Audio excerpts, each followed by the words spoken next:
Cuando llegué acá llegué con la ilusión de poder llegar al primer equipo, que era mi sueño. Nunca imaginé que iba a vivir todo lo que vino después, pero estoy feliz de todo lo que me pasó. Se dio así, me tocó venir a Barcelona, me tocó vivir todo lo que pasé, porque Dios lo quiso así y estoy agradecido.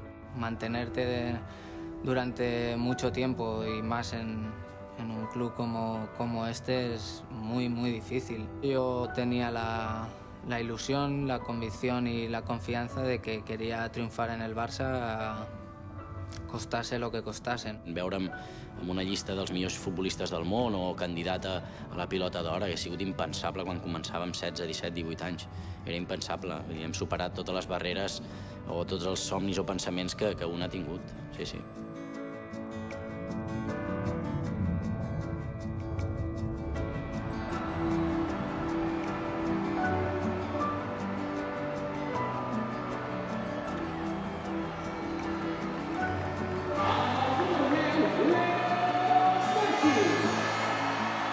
Messi, Iniesta, and Xavi. 3 unique players in the history of football. Born with a ball at their feet, they grew up dreaming of glory and achieved much more than they could ever have imagined. They coincided in a legendary team at a time when football became the greatest sports show on the planet. Barca has thousands of members, millions of fans, and a playing group trained to follow a game plan that has revolutionized the world of football in recent years.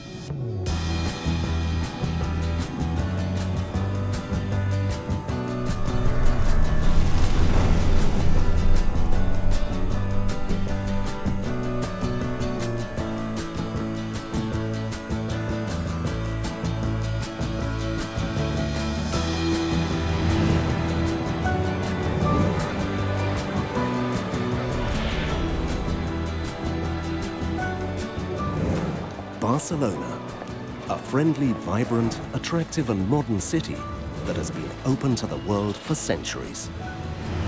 It is renowned for the legacy of the architect Antoni Gaudí and many other 20th century artists and creators. But among these now are also the football geniuses who have played for Football Club Barcelona. For they have also contributed to making the city more famous. Whenever a match is played at the stadium, the club's exciting history resounds.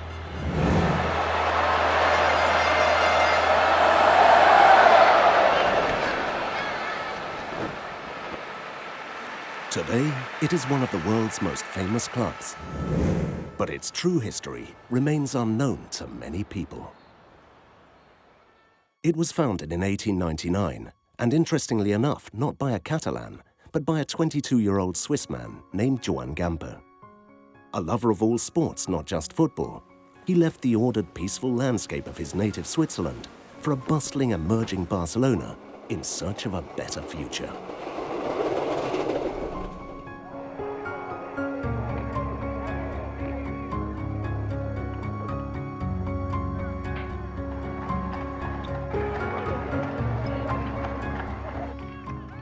Ell és un esportman en el sentit pur de la paraula. A ell li agraden tots els esports, li agrada practicar-los tots, es posa en contacte amb altra gent, especialment en un lloc que llavors era molt important, que eren els pocs gimnasos que hi havia a Barcelona.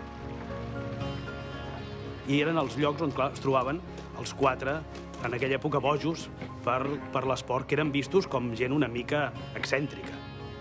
Gamper, quan fa la crida per fundar el Barça, i aleshores on apareixen 12 persones que són els fundadors del Barça. Of these 12, half of them were foreigners and the other half were Catalans. The first president was Swiss, Walter Wild. Joan Gamper could not take the post because of his age. He was under 23, but he was always the life and soul of the club. Al començament volia ser el capità de l'equip i jugar, i quan es va fer més gran, estar a la Junta, sí, però no ser president. President, això no li interessava, i volia participar, però des de lluny.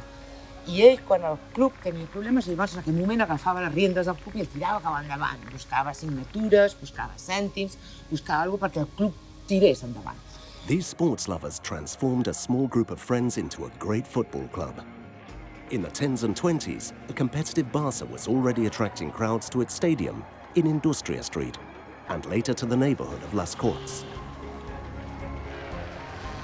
Football was becoming fashionable, but there were not enough seats, so many fans would sit on top of the walls around the stadium, thereby exposing a series of backsides, or culs, in the process.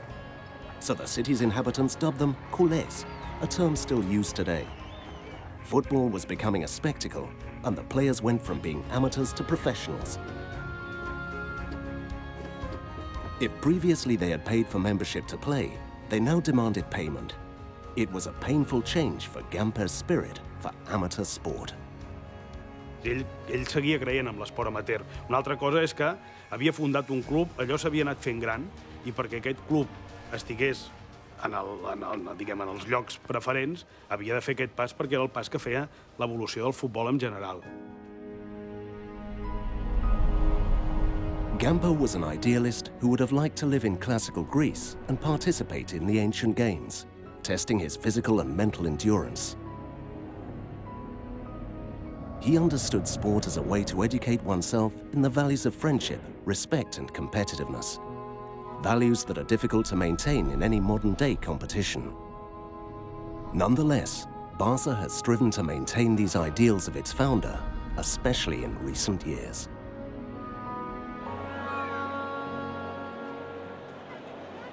Els que tenim el futbol com a religió sabem que el Barça és alguna més que jugar a futbol. T'ensenyen moltíssim a nivell futbolístic, però sobretot a nivell humà, que has de pensar en el company, has de pensar en l'equip, en el grup, abans que en tu mateix. No? Però el Barça ho fomenta, aquests valors, del respecte, del cuidar-se, una mica aquesta humilitat, el treball, l'esforç, el sacrifici. Llegué a los 13 años y me hice acá, me hice con los valores del Barcelona, de la Masía, que más allá de que estamos para jugar al fútbol te educan y te educan muy bien. Creo que gran parte de mi personalidad salió de la Masía.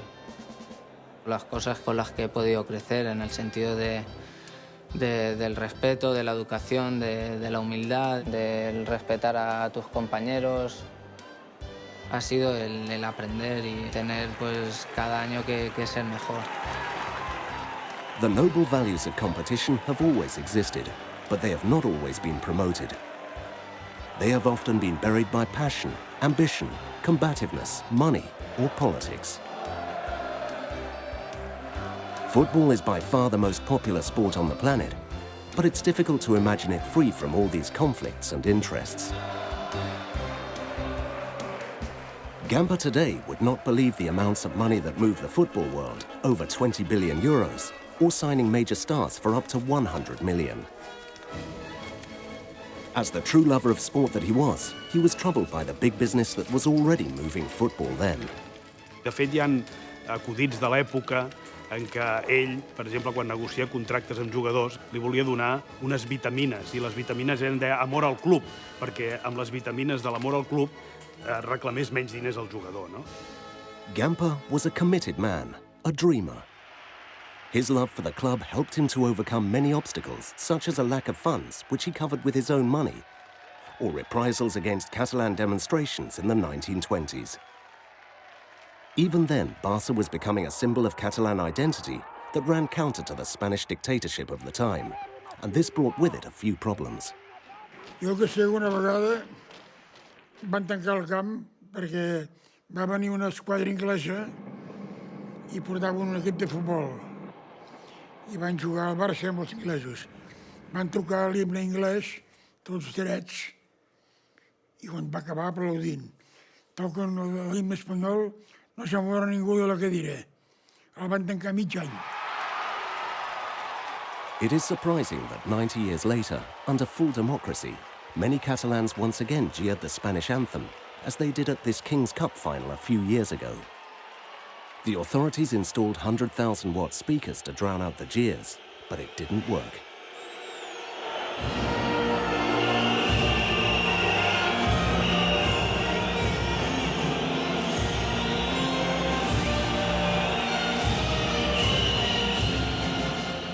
Many Catalans continue to demand their rights as a nation with their own culture, and they do not feel truly comfortable with Spanish political power.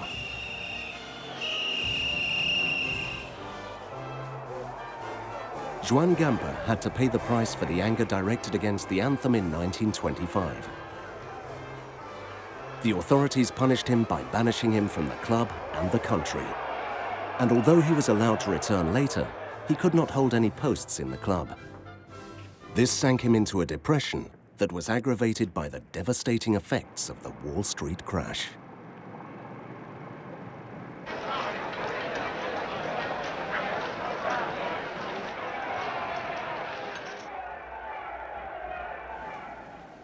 Isolated from the club and a destroyed man, Gamper committed suicide at 52 years of age.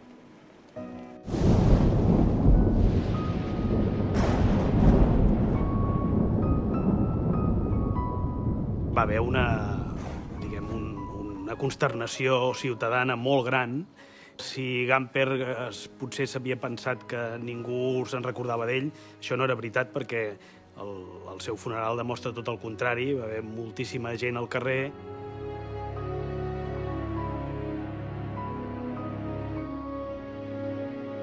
The morals of the day kept his suicide quiet.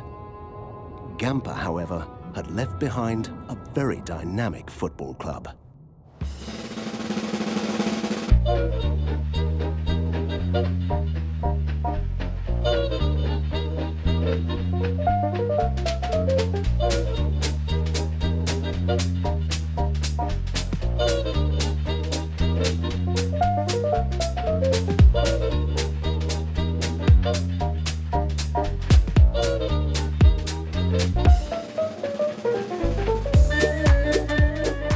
The crash of '29 destroyed many clubs, but not Barca, as it had grown and become firmly established. The club had until then experienced a golden age, producing several legendary players like Samitier or the extraordinary Paulino Alcántara, the first great goal scorer in Spanish football, with a total of 357 goals. He was dubbed the Netbreaker. Esportivament, la dècada dels 20 es coneix com la primera època d'or del Barça, perquè, de fet, des del 19 fins al 29 ho guanya pràcticament tot. El palmarès que acumula és impressionant. Va lligat també a uns noms propis. Zamora debuta al mateix temps que Samitier, que és el gran nom de l'època, però després en vindran d'altres, Sagi, Platko, noms molt potents en la història del club. Barca's fame extended far and wide, even to the Americas. The famous Argentine singer Carlos Gardel dedicated this tango to the Barca stars of the day. De puro patadura está siempre en Orsay. Jamás cachas pelota, la vas de figurita y no serví siquiera para patear un can. Quieres jugar de pobre y ser como lo espiera, pa' ser como hace Sastre de media cancha un gol. Querer hacerle goles al colosal Zamora y ser como lo es Sami, el mago del balón. But the Roaring Twenties also had bitter counterpoints. The authorities had closed the Barca ground for 6 months because the Spanish anthem was jeered, and Gamper was banished from the country. After Gamper's death, things would become much worse in the 30s, as growing political exaltation in Spain would lead to its tragic civil war.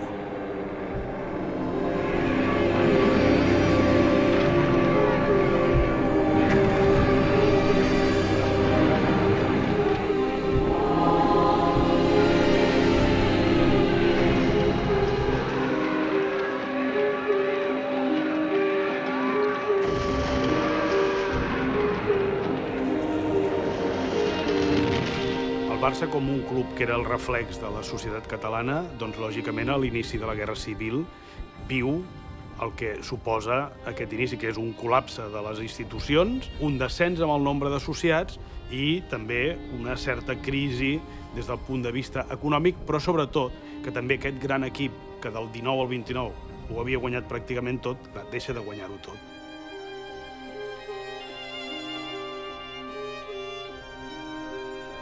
Given that Barça defended the Catalan majority view in favor of democracy, the Catalan identity and the Republic, it became the target of fascist anger.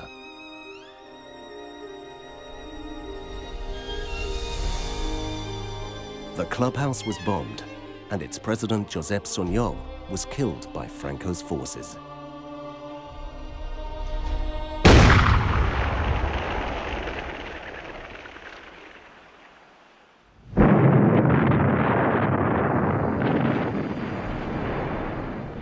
The bombing of Barcelona caused more than 1,000 deaths in just 3 days in March 1938.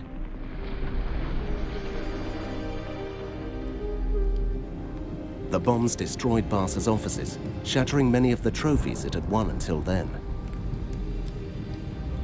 In recent times, the remains were smelted to create a sculpture recalling this tragedy.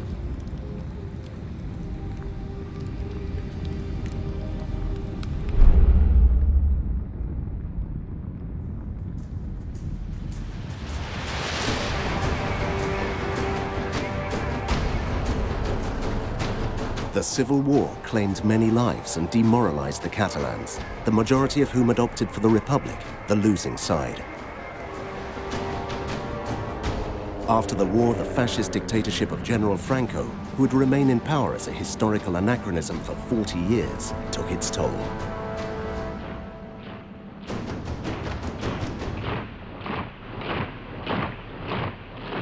La posició del Barça és molt delicada, perquè és un club que s'ha manifestat molt clarament en tots els anys anteriors en favor dels ideals democràtics, del catalanisme. Per exemple, des de l'any 21 doncs, el català era la llengua oficial del club, i de cop i volta, el 39, doncs, el que es troba és amb una dictadura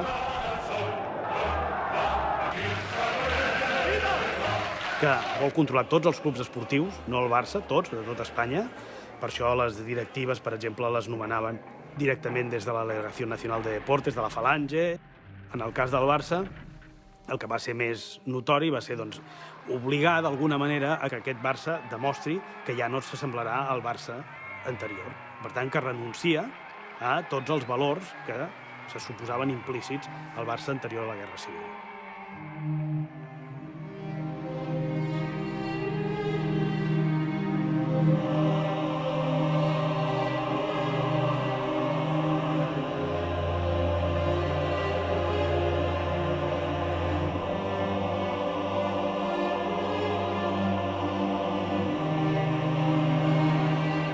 While the world was in flames during the Second World War, Spain was a devastated country. All the clubs attempted to recover. Young people saw football as a way to escape, even if they had to pay for their boots, shirts and ball. Una pilota que es deia Nitran, que per jugar a la nit les teníem que pintar blanques, perquè no n'hi havia de blanques. Totes eren de color o de cuiro normal, no? Eren unes pilotes que la que corrien una mica i el camp estava mullat, doncs si tenia que pesar 100 grams, em pesaven com s'acabava el partit, almenys feien 1 quilo, 1 quilo i mig. I llavors no teníem els guants d'ara. I jo a vegades penso, com és que se li ha escapat la pilota així amb aquests guants que tenen? És impossible. I nosaltres teníem uns guants de llana que ens el feia la meva mare de ganxet i només ens els posàvem quan plovia. After the war in 1942, Barça had only 3,500 members and was about to be relegated to the second division. The authorities had changed its crest to remove the 4 bars of the Catalan flag and replace it with the 2 bars of the Spanish flag, and its name was now in Spanish, Club de Fútbol Barcelona. The club experienced some very hard times, but it gradually recovered and produced new legends, like the goalkeeper, Antoni Ramallets. L'Antonio era un ídol per tota la gent, no? Era el gato con alas, li deien. És curiós perquè ell la roba de porter se la portava cap a casa seva, que li planxava i li rentava a la seva mare. Que llavors ens els compràvem nosaltres, No és com ara que quan acaben el partit els regalen. Jo si regalava el meu jersei ja no en tenia cap més, el diumenge ja no podia jugar.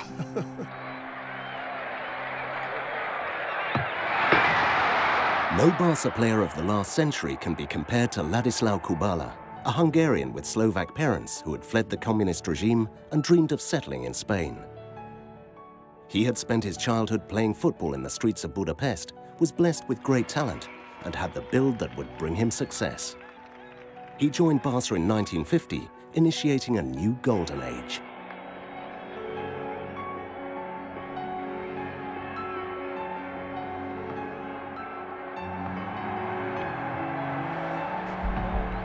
Kubala és un dels grans mites de la història del Barça.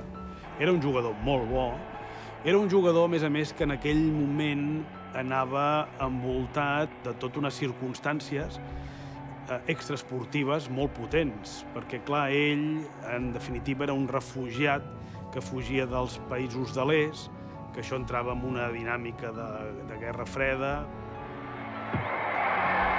Arriba en el Barça i realment que és una revolució futbolística.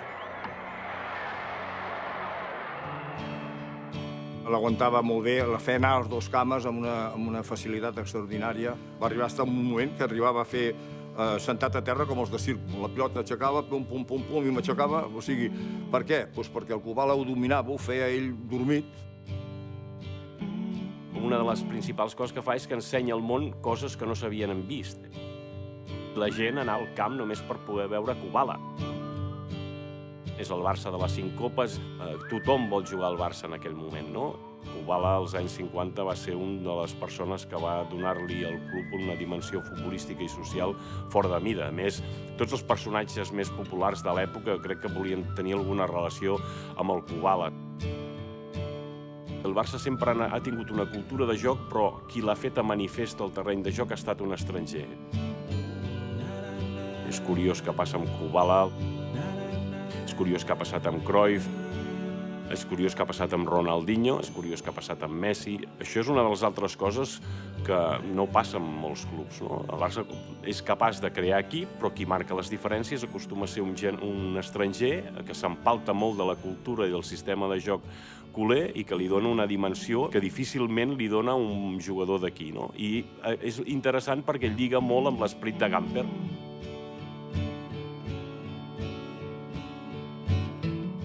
Kubala replaces Gamper at the top of the list of history-making names. And he does so as a hugely popular idol who transcends borders. With him, Barca becomes the best football team of the day, with a dramatic rise in membership. It therefore has to build a new stadium, Camp Nou, which opens in 1957 with a capacity for 93,000 spectators, the largest stadium in Europe. This Barca wins 4 league titles and 5 Spanish Cups in 10 years. També el trofeu europeu que hi havia a l'època, que era la Copa Llatina, que ara no hi havia Copa d'Europa. Per tant, el Barça no només predominava a Espanya, sinó que tenia un paper molt rellevant a Europa. Barca experiences its best period since the end of the Civil War. It plays the best football, has the best European player, and is now ready to sign the best South American player, the Argentine Alfredo Di Stefano, registered to River Plate, but playing for Bogotá's Millonarios. With 2 star players, Barcelona would be without any rivals for years to come. But Real Madrid, which has not won a league title for 21 years, interferes in the signing. El Barça arriba a un acord amb el club, River Plate, que era el club argentí que tenia els drets de Di Stefano. I el Madrid el que fa és arribar amb un acord amb el Millonarios de Bogotà, que era l'equip on estava jugant, insisteixo en la terminologia de l'època, deien en rebeldía, al Di Stefano. Barcelona se trajo a España a Alfredo Di Stefano, un jugador que había escapado de Argentina tras una huelga de futbolistas y se había instalado en Colombia, en donde se jugaba una liga pirata. Aquell jugador només podia ser fitxat a partir del seu club que tenia els drets legals, que era el River Plate, i per tant el Barça legalment ho estava fent bé.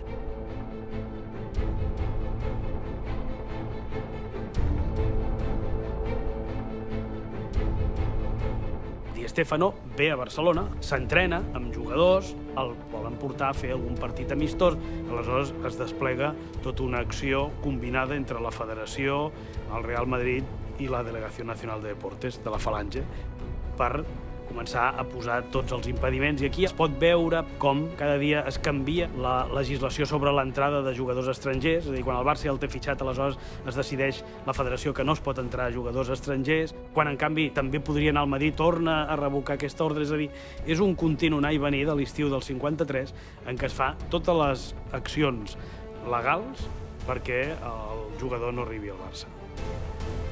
The fact that the dictatorship favoured Real Madrid could be explained by its mistrust of Barca because of its Catalan nationalist history. The conflict dragged on for many months. The Spanish Football Federation ruled that Di Stefano would end up playing 1 year in each team, starting with Real Madrid. A humiliating solution that Barca rejected.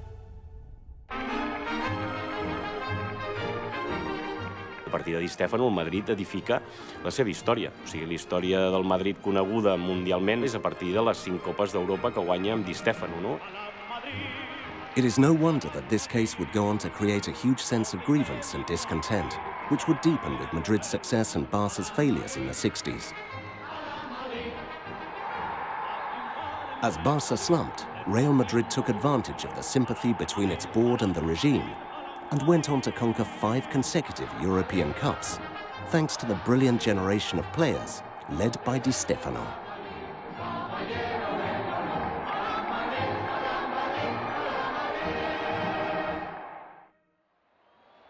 With Kubala's retirement in 1961, Barca was drowning in the millions of debt it owed to build Camp Nou, 284 million pesetas at the time, and had to sell its best player, Golden Ball winner Luis Suárez.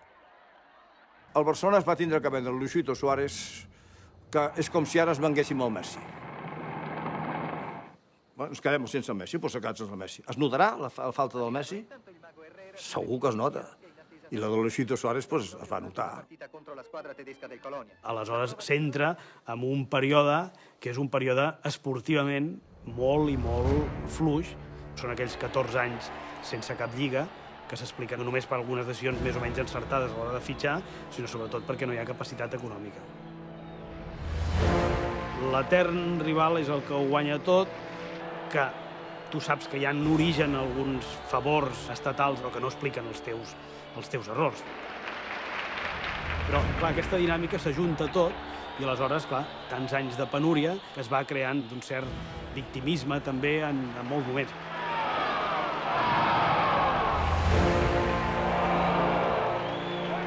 For many years, fans' emotions would alternate between victimization and anger, accompanied by harsh criticism of the players, often accusing them of money grabbing and betraying the spirit of Gampa's love for the club in favor of money.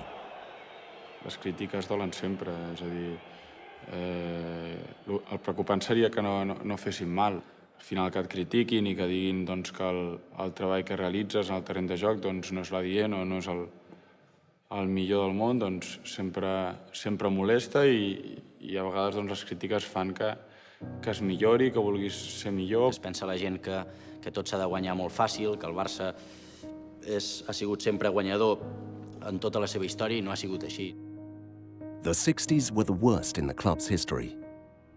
Its bitterness and paralysis were in contrast to the world's awakening, the Cultural Revolution with groups like the Beatles, the May Uprising in France, social movements, the space race between the US and the USSR, and the first man on the moon. Each of the 2 hemispheres of Earth. Underneath it says, "Two men from the planet Earth. First set foot upon them. I have a dream." It was a time of social and economic progress, the spread of democracy. But while Spain continued to be ruled by General Franco's dictatorship, most people wanted the country to enter quickly into the modern era that was being felt in Europe.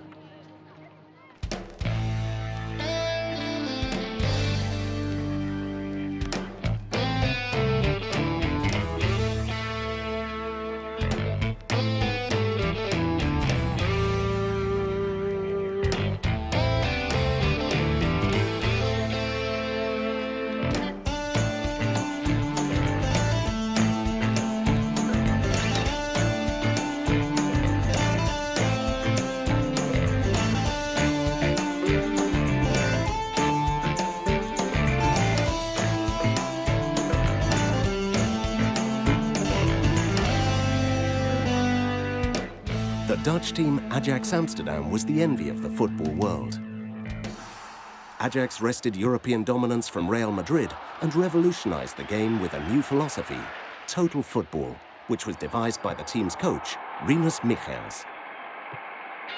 A demoralised Barca discovered the revelation it was looking for in the Netherlands. Rinus Michels was the first to come, and then a year later it was the biggest Dutch star Johan Cruyff who received a rock-star welcome.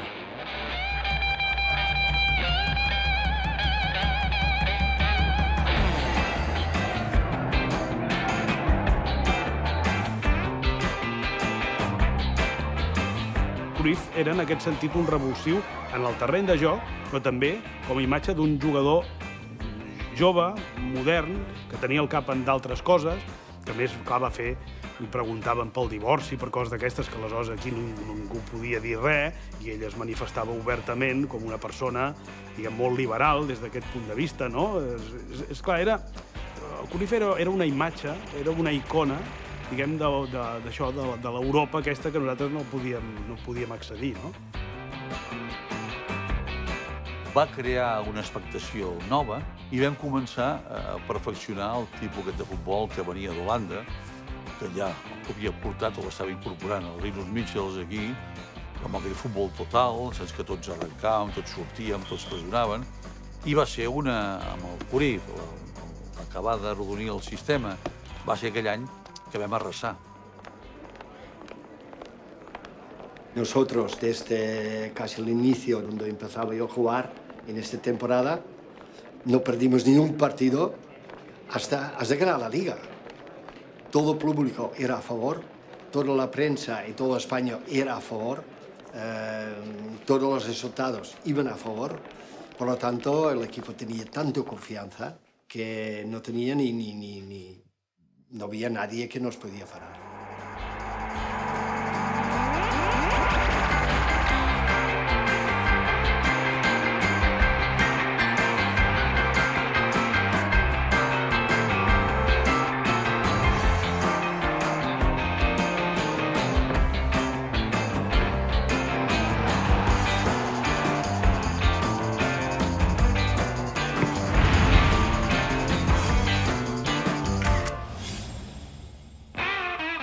Hoy día me rompí la cabeza, me imagino, si hago esto.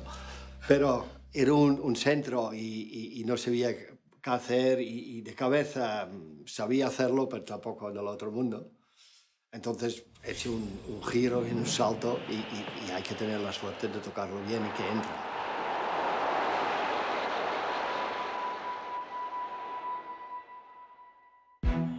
Va el Futbol Club Barcelona, Mora, Rifé, Torres, Costas de la Cruz, Juan Carlos Reixac, Asensi, Cruyff, Sotil i Marcial.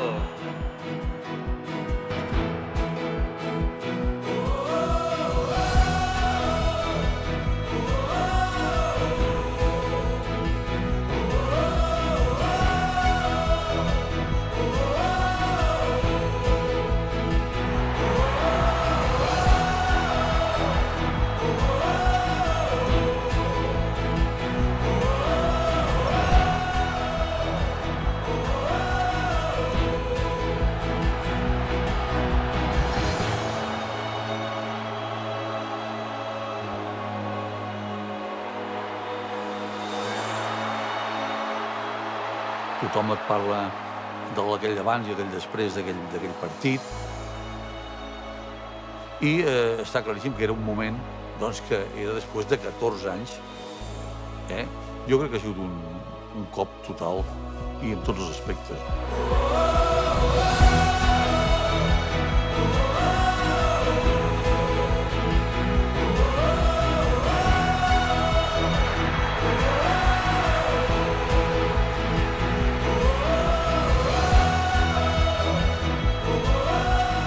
1974 was a magic year for Barca. 5-0 against Madrid at the Bernabeu and the league title. A major blow that hurt Real Madrid's pride and increased Barca's self-esteem.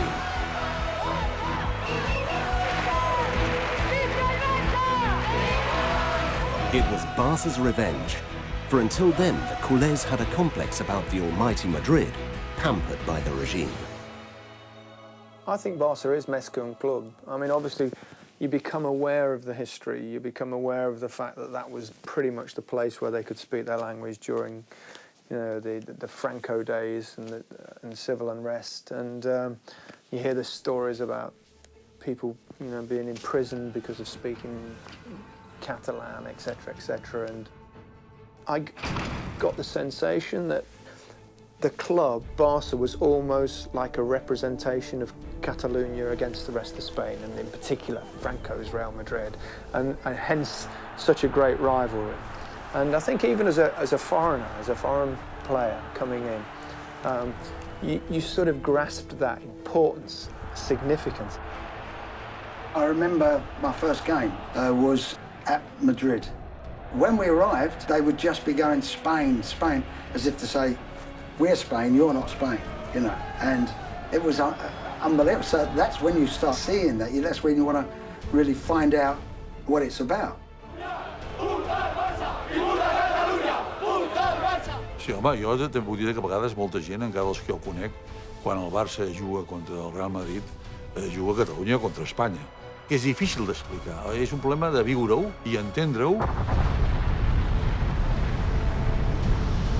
La rivalitat aquesta entre el Barça i el Madrid és una rivalitat que va començar sent només esportiva, que evidentment té una transcendència, diríem, política, identitària.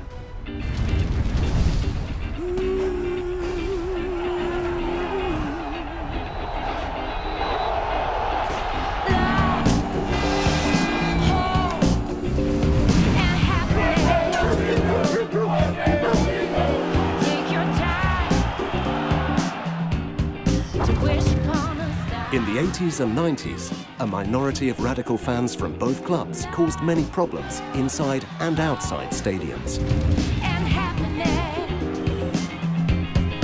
Supporter groups such as Real Madrid's Ultrasur or Football Club Barcelona's Boixes Noise carried their sporting rivalry to incendiary extremes, until the boards of both clubs decided to take steps to isolate and prohibit them from entering football fields.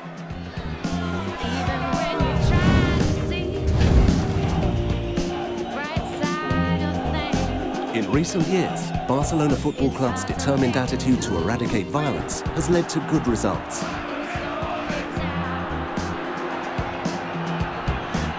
These images have today become history, and the rivalry between fans has become more respectful and sporting in nature.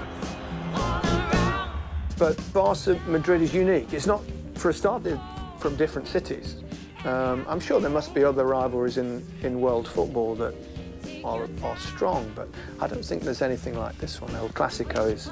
No, crec que sempre ha sigut una rivalitat esportiva molt forta entre dos equips que són guanyadors i que volen guanyar i que volen sempre estar a dalt de tot, que potser en els últims anys potser s'ha exagerat una mica més, però que això també sol passar. Ha sigut històricament sempre així i no crec que mai canvi, no? Segur que no, segur que no.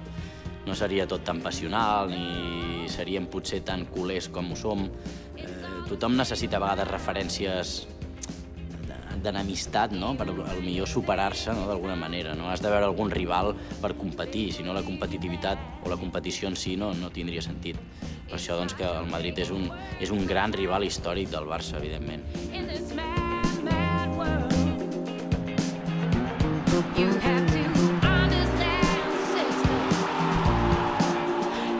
Over the last 20 years, the classic duel between Barca and Madrid has become one of the world's major sporting events, and it is passionately followed by millions of people across 5 continents.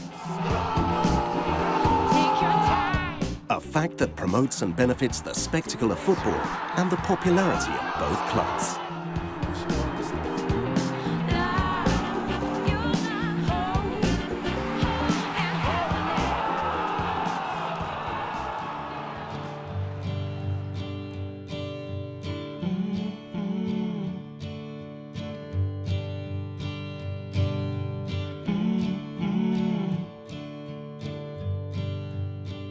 But after its brilliant 1974 season, with Johan Cruyff humiliating Real Madrid and convincingly winning the league title, success went to the heads of the players and the board, and things began to change. Així com el primer any el Michels era el que manava i era el que feia tot, el segon any el Cruyff es va començar a no entrenar, jugava el diumenge, el dilluns massatge, el dimarts no sé què, el dimecres feien festa, el dijous bany i massatge. Va començar a perdre la velocitat i si un jugador perd la velocitat ja està llest. I això va ser, aquesta motivació no la va tenir en Johan Cruyff el segon i el tercer any.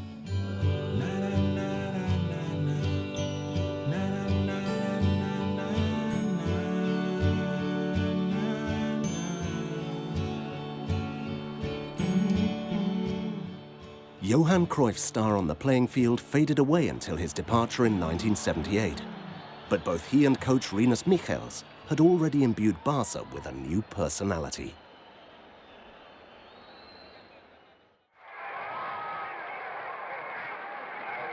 Immediately after Cruyff, Barca would win few titles to excite the enthusiasm of fans, except for a European Winners' Cup in Basel in 1979. That Winners' Cup breathed new life into its growing fan base, which was becoming increasingly more demanding of its players. But the club still did not have a sufficiently clear direction. The merits of innovating its playing system were still not obvious enough in the 70s and 80s, whereas the media advantages of signing superstars were. After the Cruyff experience, Barca sought out a new star player in 1982. Diego Armando Maradona. Nobody wanted a repeat of the Di Stefano case, so Barca made sure to sign the star to a contract worth millions.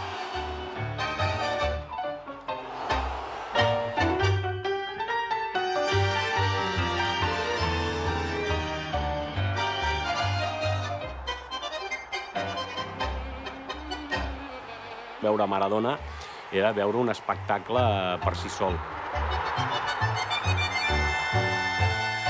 Crec que va fer un error de no integrar-se a la societat catalana, va convertir la seva casa en un mur, com una paret, en què teòricament vivia com si encara vivís a Argentina i no com si vivís a Barcelona, doncs tot el seu cercle d'amics, tota la seva gent era argentins, i ell creia que d'alguna manera era la societat catalana la que havia de rendir-se a Maradona i no Maradona a integrar-se a la societat catalana. Fins i tot Kister Piller, el seu agent, tenia una manera molt particular de fer. Crec que en aquesta dificultat d'integrar-se va fer que d'alguna manera trobés consol o busqués refugi, per exemple, en el sexe, en la droga, coses comuns, per dir-ho d'una manera. Jo crec que ho va fer per una qüestió de necessitat. Evidentment va estar molt mal aconsellat, va caure en paranys que teòricament un futbolista de la seva categoria no ho havien de fer, però després també hem vist el que ha passat en la seva vida. Tothom tenia la sensació de que Maradona, on anés, faria història.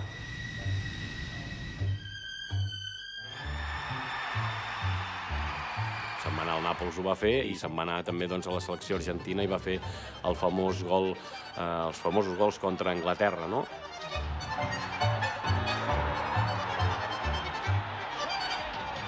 Era un personatge de 21-22 anys quan arriba aquí, introvertit, i la història no va quallar, però sí que continuarà una mica la devoció per lo que va ser Maradona i per lo que va significar Maradona.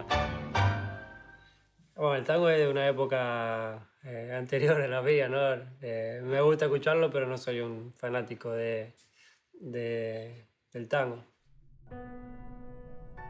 When Maradona went to Naples, one of Barca's smartest players of all time, Xavi Hernández, was dreaming of someday becoming a football magician like the Argentine star.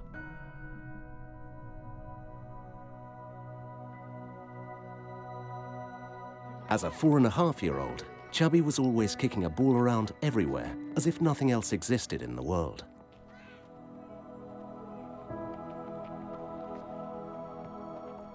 Sí, això y unas botas de fútbol. Sí, la verdad que sí, que era lo único que me gustaba de chiquito. Me podían regalar cualquier cosa que siempre pedía una pelota. La pedía para mi cumpleaños, para regalar en Navidad, de Reyes. Por más que tenía, siempre quería otra.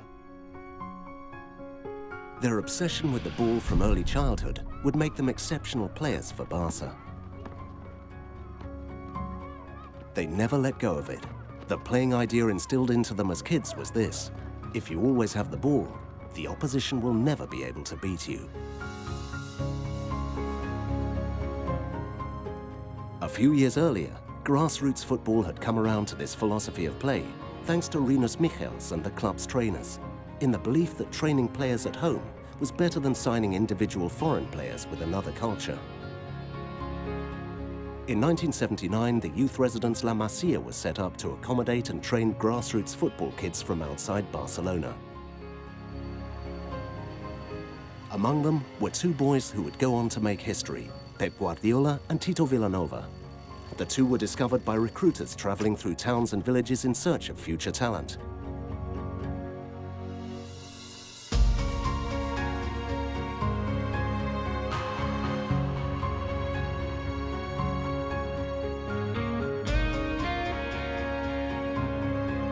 But it would still be another few years before the club had true confidence in its squad.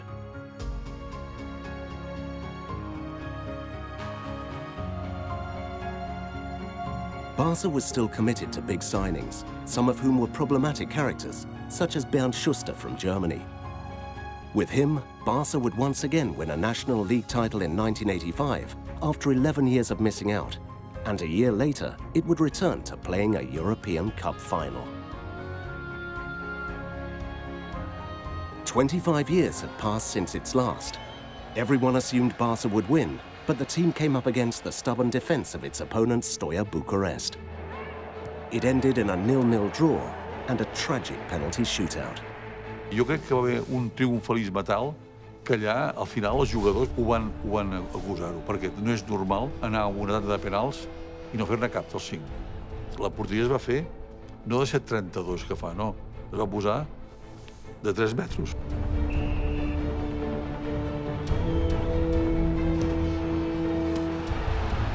Estaba el portero Ducadán, que ya venía con muchísima fama de parador de penaltis y tal. Y bueno, no sé si decir que fallé yo o que paró él, como nos pasó a todos, ¿no?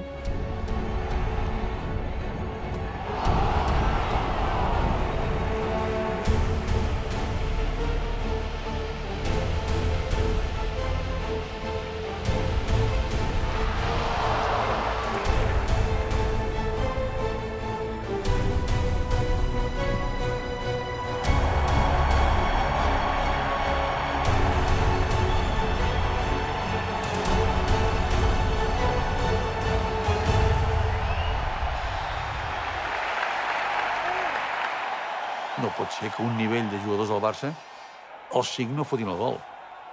I allò crec que és la gran ensopegada històrica del Barça.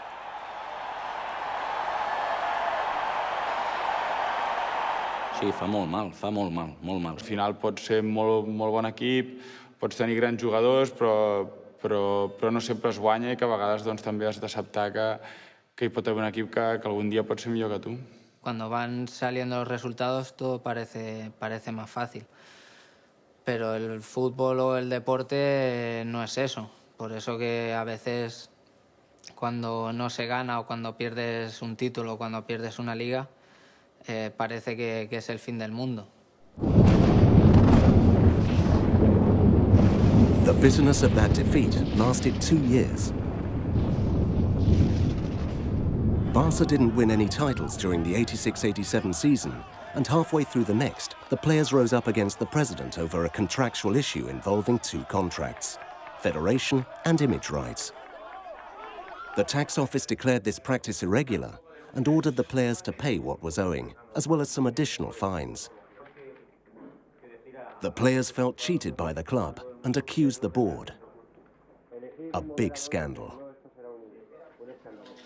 Los profesionales de la primera plantilla del Fútbol Club Barcelona, por respeto a la afición que es la auténtica perjudicada de la nefasta gestión del presidente y de su junta directiva, nos vemos con la obligación de hacer pública nuestra forma de pensar. Si un jugador no vol estar a casa, se'n pot anar i té les portes obertes perquè sobretot està el nostre club i la...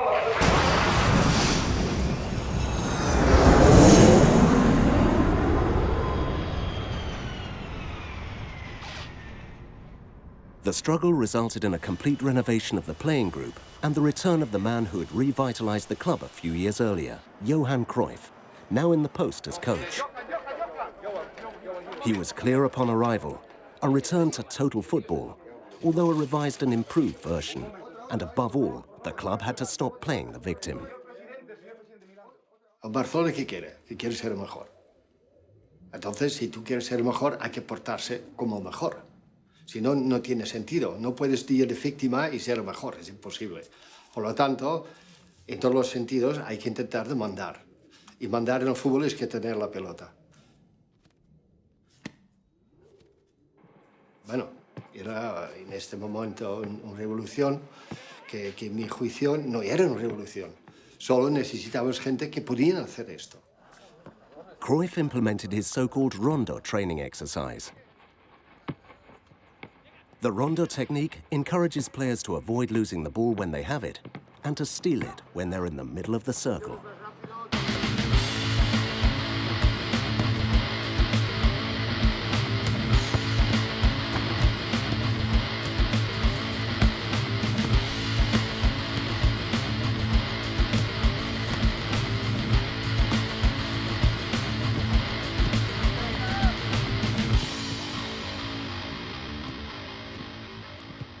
Rondo, van a inventarlo. Yo siempre he jugado rondo porque odiaba a correr. Y ahí sí nació. Pasamos de un tema de ser más fuertes a un tema de ser más creativos, más técnicos, sin abandonar la preparación física, ¿no? Pero sí que se ha dado más importancia al balón, al pase, al control, a la velocidad de juego, al juego en corto, que a lo que igual estábamos antes más acostumbrados, a hacer un juego más directo, de llegar enseguida al área. Cruyff was a great coach and an amazing understanding of the game, and in terms of both tactically and individually as a player you could improve, and he was very thoughtful on the creation of space when you have the ball. You know, when his team attacks, you make the field as wide as you can. When you defend, you make it smaller. And his training was all about possession, keeping the ball, making space for yourself. And he was brilliant. And also, he was probably still the best player in training most of the time. Primer buscarem l'atleta i després el farem futbolista. Això nosaltres ho canviem. Nosaltres busquem primer el futbolista i després, si podem, el farem atleta. M'entens? I a partir d'aquí és on el Barça comença a funcionar. I comencen a sortir gent que físicament no són cap superdotats, però saben jugar a futbol. One of these young players who could play football with more intelligence than physical strength was Pep Guardiola, who entered La Masia when he was 13. When Johan Cruyff gave him his debut in the first squad, he was 19. Pep became a role model for kids at grassroots football level. I ell un diu que físicament era normal, que no era ràpid, que no estava fort, que no fotia patades, però tenia visió i sabia en tot moment què es tenia que fer. En la primera etapa era como un poco refunfuñón, creo, incluso. Sí, se enfadaba con él mismo, cuando le salía bien, cuando le salía mal, ¿no? Era muy exigente con él mismo. Per què fem això? Per què juguem així? Què ha passat en aquesta jugada? Per què no juga aquest? Ell és molt esponja. O sigui, jo crec que ha passat una etapa d'esponja a la seva vida, que era d'aprendre i preguntar. Besides Guardiola, there were other key players, like Ronald Koeman, a player who handled the ball masterfully, José Mari Baquero, a combative player, Mikhail Laudrup, who personified the art of dribbling, the electric and powerful Hristo Stoichkov, or Romario, the Brazilian goal magician. Everyone had an enviable individual technique, and Cruyff managed to make them put these at the service of a revolutionary idea: technique before force, team play before individual actions, maintaining possession of the ball to create spaces with which to surprise your opponent. De vegades era un equip que quan jugava a la màxima velocitat i expressió era incontenible. Després tenia lapsos en què podia encaixar un gol o podia passar qualsevol cosa, però tenia una fe cega i una confiança en el joc que jo no he vist en cap altre equip.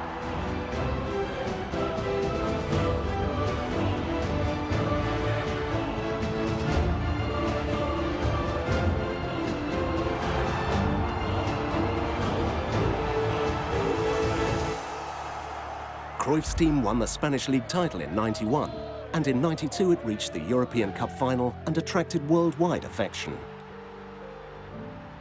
But just before the game, the ghosts of the lost final in Seville returned. The players had a huge responsibility. Había presión por nuestra parte, ¿no? Porque todavía los barcelonistas tuvieron miedo de otra vez perder la final, ¿no? Por el partido de Sevilla contra Bucarest. Pero nosotros mismos y sobre todo Johan tuvimos mucha confianza en poder ganar contra Sampdoria.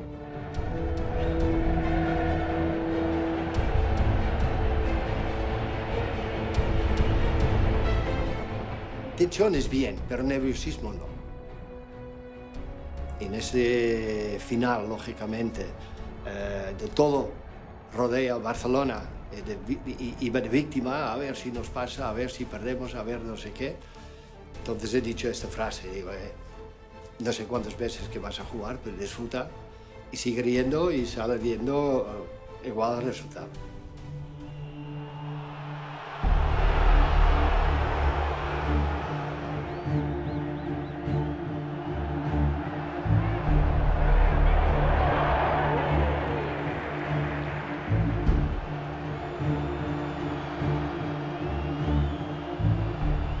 Había prórroga, yo creo que ha sido minuto 108 y claro, una de las calidades de mí como jugador ha sido lanzar bien las faltas. Y había una falta fuera de borde de área y yo creo que más o menos de 20 metros, 3-4 metros fuera de área 16 y esa jugada la decidimos hacer ahí, los tres. Vimos la barrera, estaba como bastante cerca de la portería, entonces dijimos, no, vamos a intentar sacar para coger que tengas más ángulo de disparo y lo decidimos entre los tres en un segundo. El árbitro pita falta, tuvo la sensación de poder marcar.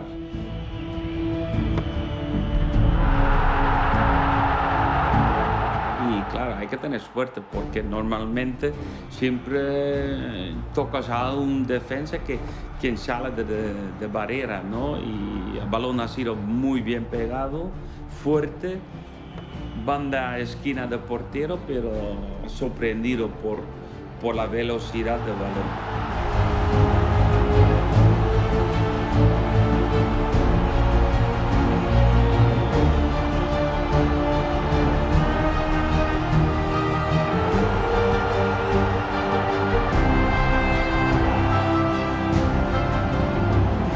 Creo que es algo muy grande y no es fácil de explicar porque ganar un trofeo tan importante que es la primera para Barcelona y yo creo que ha sido fantástico, ha sido inolvidable, sobre todo por mí porque yo marcó el único gol del partido.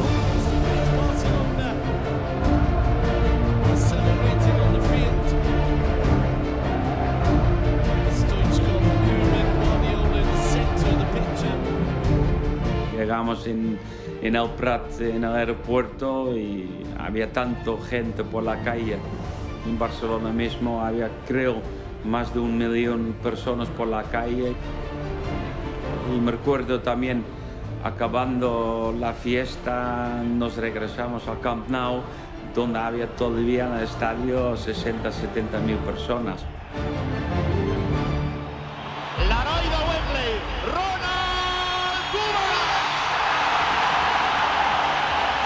No se puede ser más feliz que aquel día.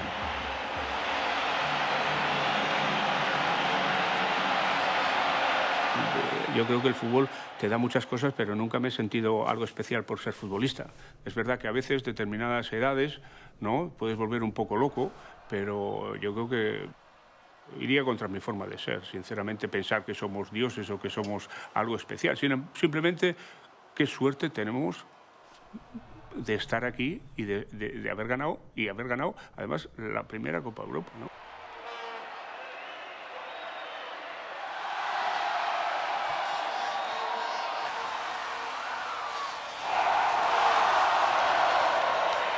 ¡Visca Catalunya! ¡Visca el Barça! Ciutadans de Catalunya, ja la tenim aquí!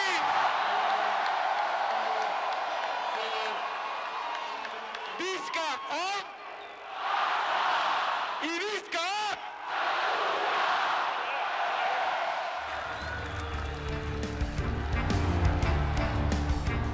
Football Club Barcelona had given up on its fatalism. It now had a dream team. It became a recognized club, both feared and admired throughout the world. 2 months later, Barcelona's name would echo in all corners of the planet with its amazing Olympic Games.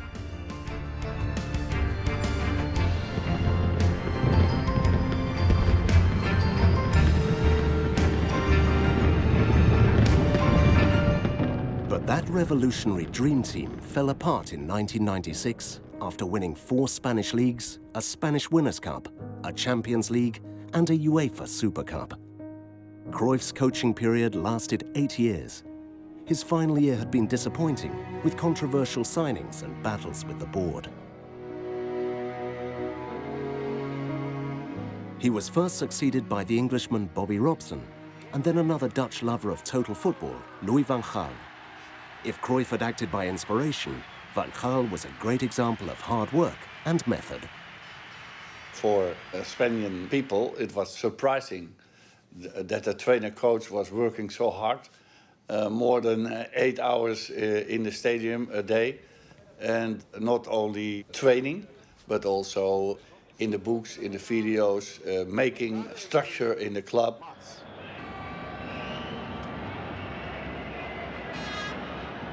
You have to work hard, not only in ball possession, that I have to convince the players that they have to work also when you lose the ball. És la racionalització del camp. És a dir, el seu cap quadriculat és el seu camp quadriculat. El joc de posició, la distribució del camp, és el mestre d'escola perfecte. Com a professor jo crec que és imprescindible. Louis van Gaal left his mark. He gave the boys from La Masia a lot of opportunities, bringing 2 great future players into the first squad, Carles Puyol and Xavi Hernández. In Xavi's case, his fate was tied to that of Pep Guardiola, for when he left, Xavi would replace him as the playmaker.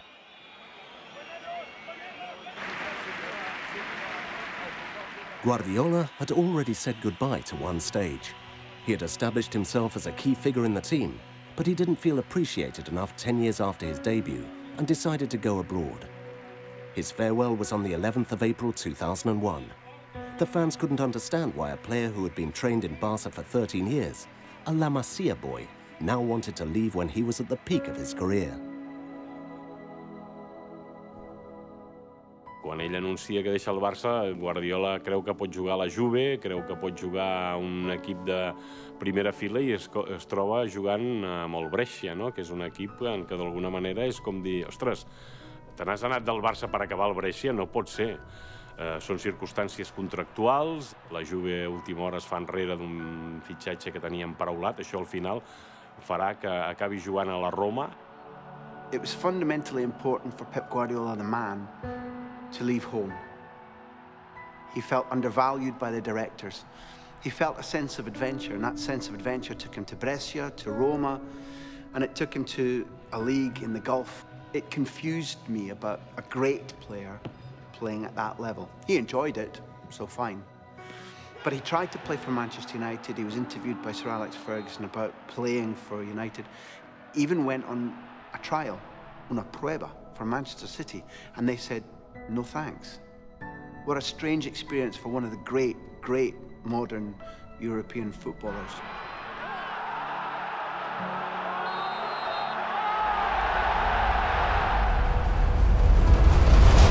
Dimarts de la setmana que ve, Josep Guardiola tornarà a fer el viatge de Brescia a Roma per assistir a la segona contraanàlisi que pertany al positiu de Nandrolona després del partit Lazio-Brescia. Serà un pas més de la dura i llarguíssima lluita per demostrar la seva innocència.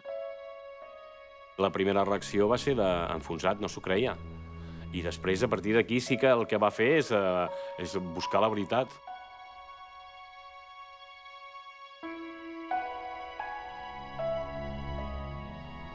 Ell va dir que ell no havia pres res i que per tant la fabricava el propi organisme. Es va fer un gran expert en el que significava la fabricació de nandrolona i no va parar fins que va arribar amb els tribunals ordinaris en què el van absoldre.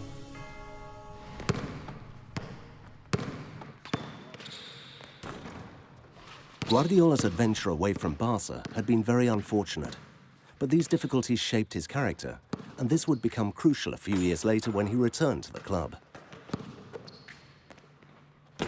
An exceptionally competitive nature is essential in order to reach the top, as recognized by one of the best basketball players of all time, Pau Gasol, who was also trained at Barça.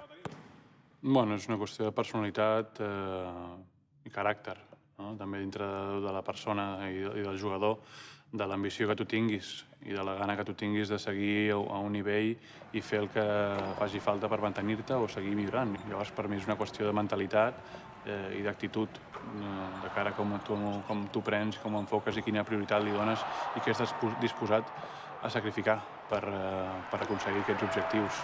Jo m'exigeixo molt i després competeixo contra els altres i això em motiva, perquè sóc una persona competitiva.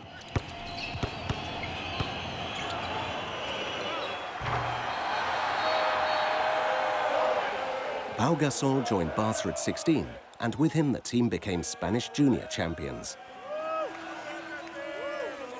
At 21, he took the risk and made the leap to the NBA, where he quickly established himself as a world star.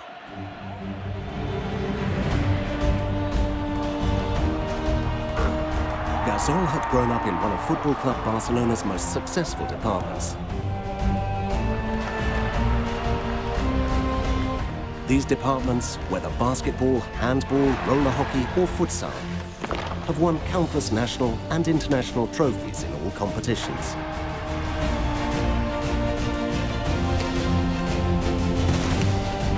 Throughout its history, Barca has also had departments of athletics, rugby, baseball, volleyball and ice hockey.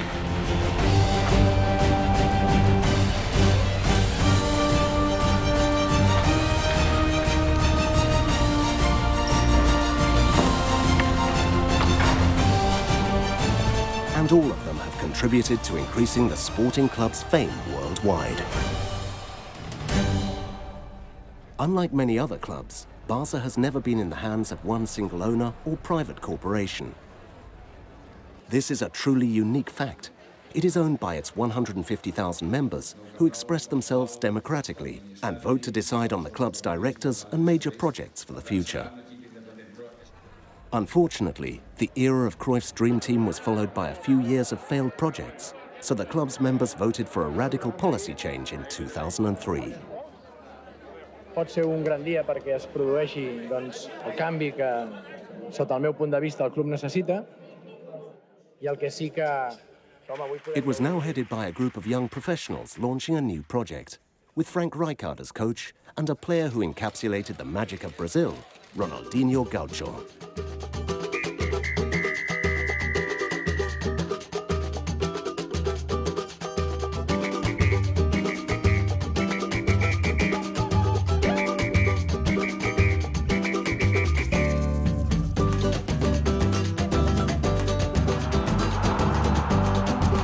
Vou fazer de tudo para poder dar muita alegria a todo mundo.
Ronaldinho, cuando vino al Barcelona, los primeros años fueron espectaculares y acabó de alguna manera rompiendo esa situación de varios años, donde sobre todo después de la etapa de Van Gaal, que fueron etapas durísimas, ¿no? Después del post de Cruyff, y sí, fue el renacer de alguna manera, y la figura que engrosaba eso fue Ronaldinho.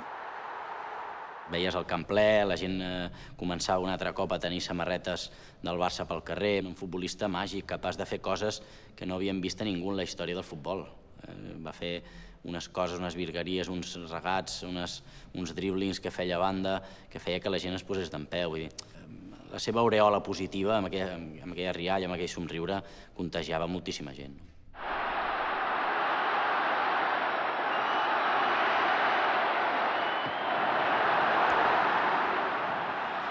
Nobody could resist Ronaldinho's smile, not even the foreign players or those from La Masia. And he also brought out of his shell a shy, short and introverted boy of 17 who would soon become the world's best player, Leo Messi.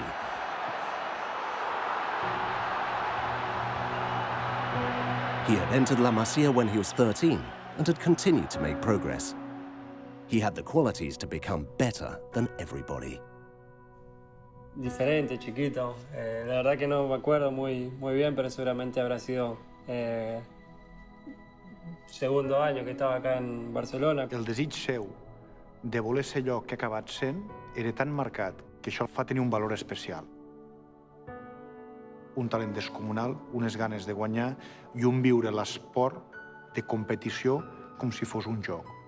Un joc on sempre vol guanyar, però en el fons com algo divertit per ell. És veritat que el Barça va demostrar des de l'inici que comptava amb ell, que el volia i que a llarg termini havia de ser aquell jugador que ja amb 10 o 11 anys, quan el veies en vídeos, havia de ser espectacular, no? Ve un tio, escolta, hi ha un xaval que juga molt bé i no sé què, no sé quantos. Lo típic, allò, bueno, aquest nano és un fenomen. L'altre, home, sí, però és molt petit. L'altre, home, escolta, és un jugador de futbolina, aquest nano. I tothom hi fotia una mica la seva. Tothom reconeixent la seva virtut, que era regatejar i no sé què, no sé quantes. No hi ha dubte amb aquest tio, el podeu fitxar. És una altra cosa, una altra galàxia, aquest tio. Feia coses diferents, és diferent. Tot ell, habilidós, ràpid. A més, un tio que el veies fora del camp semblava una mosca morta. I quan entrava al camp es transformava.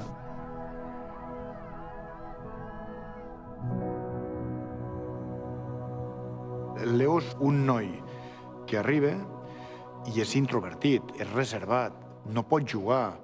El club l'està ajudant a nivell mèdic perquè realment pugui fer l'estirada. Té la seva família a Argentina, és a dir, tot ser un noi vulnerable. Si a damunt no tinc aquell entorn dels meus germans, de la meva mare i al meu a prop, lo normal és que li costi. Sí, fue duro porque fue un cambio muy grande. Yo tenía 13 años, dejaba toda mi familia, mis amigos, mi país, y la verdad que fue difícil. Tuve la suerte de caer en el Barcelona, en caer en La Masia, en un vestuario de chico espectacular, donde me trataron desde el primer día muy bien. Iba a la escuela con ellos, con los chicos de La Masia, pasaba todo el día con ellos prácticamente y eso se hacía más fácil. El gran aspecte positiu del Leo Messi és que ha lluitat per allò que realment volia, quan ningú ho veia clar. I ell va lluitar, s'hi va posar, i aquí és on realment ha tingut l'èxit. L'èxit de buscar, de somiar. I per què no somiar un nen de 12-13 anys, per molt que deixi la família?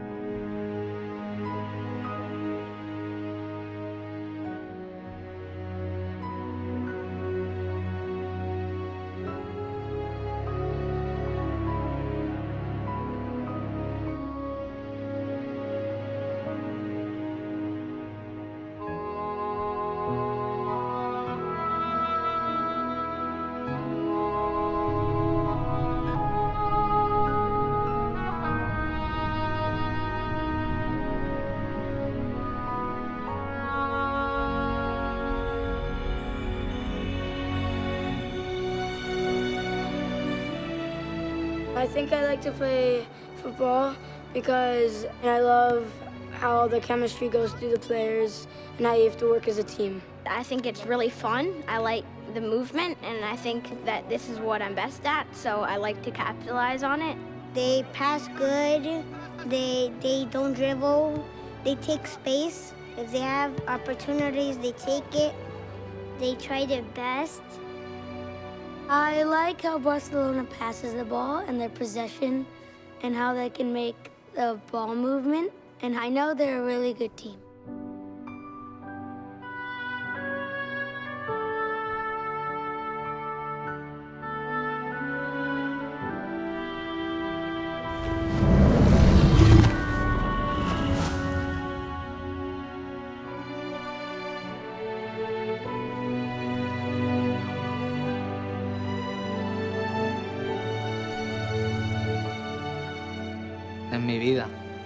En mi vida, es con lo que he crecido, con lo que me apasiona levantarme cada día, como buen culé y como una persona que lleva desde los 12 años aquí, creo que és un sentimiento. Mira el cagat que estic aquí, imagina't.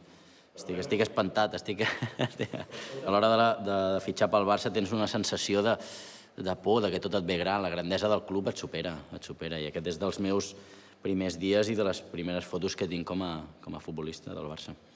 Sí, crec que conservem sempre moltes coses, no?, de quan érem així de petits, així innocents. Crec que al final vas aprenent de la vida, però sempre et queden moltes coses, moltes il·lusions i molts somnis que tenia en aquesta edat i que he anat creixent i que els he mantingut i molts els he complert.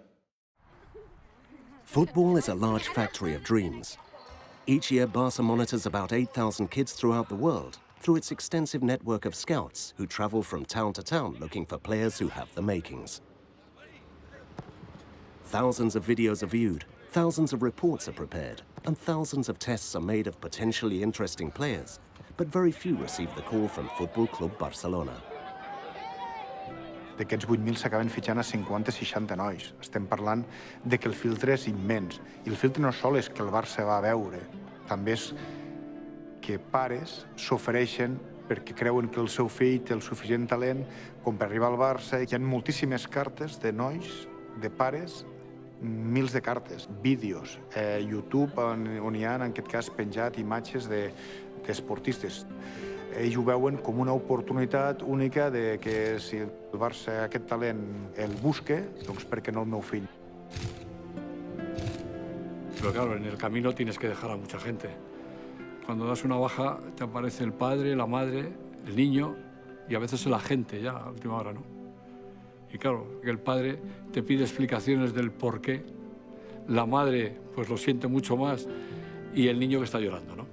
No tothom arriba, és difícil arribar, és encara més difícil mantenir-se i el Barça és això, és com una piràmide que al final queden els elegits o els que hem tingut més sort. I és cruel perquè ets un nano, encara no estàs format, els teus sentiments estan a flor de pell, t'ensenyen una mica a veure el que és la realitat de la vida, la competitivitat, els que poden seguir l'any que ve. És dur, és dur. Everyone noticed that Messi was very good as soon as he arrived at La Masia, but the board had trouble deciding on whether to sign a scrawny kid and so postponed his contract. This situation unnerved Leo's parents because they needed to know if he was staying or returning to Argentina, until Charlie Reixach did something unexpected. El pare i el seu representant van dir, escolta, tu, m'estan torejant. Hem de fer una cosa, és quan jo, per buscar una tranquil·litat, vaig dir, escolti, no es preocupi que això ho arreglo ràpidament. Porta un paper i jo us faig un paper que digui que jo, com a director tècnic de Futbol Club Barcelona, em comprometia a firmar el Messi sempre i quan parléssim d'aquelles quantitats, no sé què és igual. I ho firmo. Pel compte que em porta, ja li tiraré i posar fil a l'agulla, no? I una mica va ser això, però no pensant mai que això del tovalló tingués la transcendència que ha tingut després. Recuerda mi nombre. Leo Messi. Atención, pica Messi.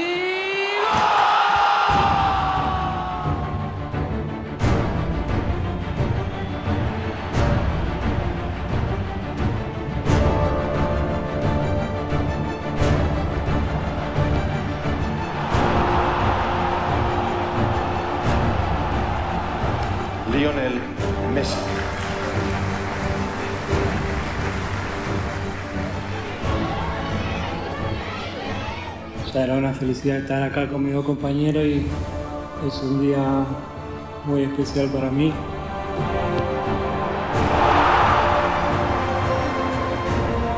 That commitment signed on an ordinary paper napkin would change the recent history of Barca. Messi grew up in the world's best football school, and when it was time for him to make the leap to the first squad, he did it brilliantly. With Ronaldinho as master of ceremonies and Messi as the promising young talent, Barca had a fantastic team, going on to win 2 consecutive league titles and its second European Cup in Paris.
But after 3 enviable years of fine play, things did not flow as smoothly as before.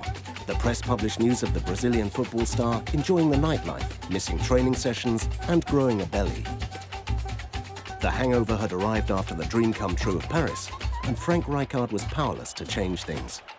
After the 2007-2008 season, the board sacked Ronaldinho and Frank Rijkaard.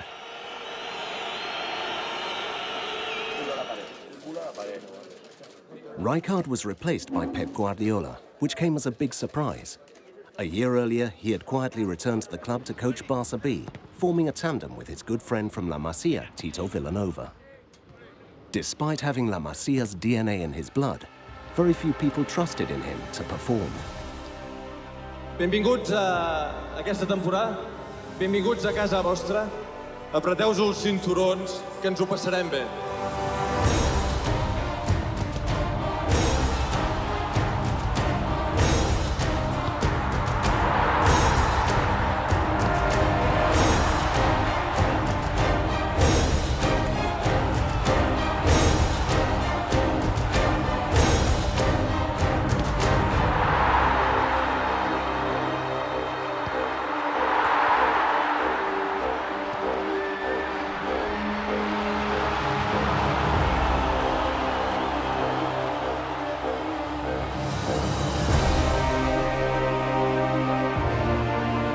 Visca el Barça, visca Catalunya i molta sort. In 2009, the team won all 6 titles it competed in: the King's Cup, the League, the Champions Cup, the Spanish Super Cup, the European Super Cup, and the Club World Cup. I've never seen a sustained period of soccer which lifted the spirits, which made the human condition seem so worthwhile as Barcelona's era under Pep Guardiola and Tito Vilanova. It was, as far as I'm concerned, not about were they better than this era or better than Madrid or better than Milan. It simply was something that if you went to watch them home or away, you came away with your hair standing on end, with your adrenaline rushing and feeling that you'd been in one of life's great adventures.